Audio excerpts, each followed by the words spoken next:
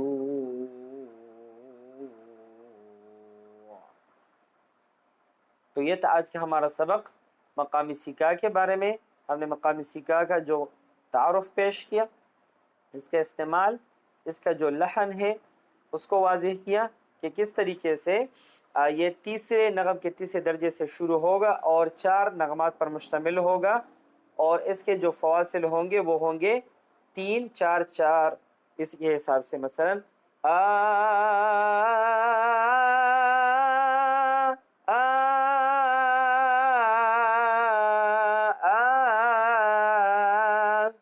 اس کے بعد حدر کے اندر اس کی جو ہے میں نے نمونہ پیش کیا آذان کے اندر، اور تلاوت کے اندر ہم نے بات کی کہ پہلے ادنا جواب پڑھیں گے اس کے بعد ہم قرار پڑھیں گے. ایک دفعہ میں پڑھتا ہوں پھر انشاءاللہ آپ حضرات پڑھیں گے. بسم اللہ الرحمن الرحیم.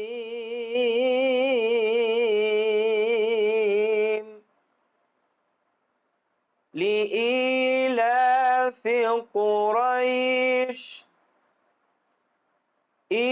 إيلافهم رحلة الشتاء والصيف.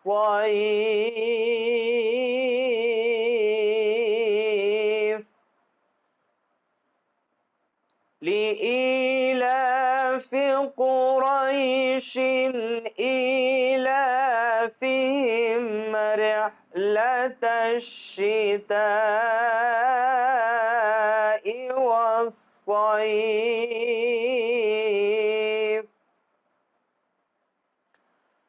فليعبدوا رب هذا البيت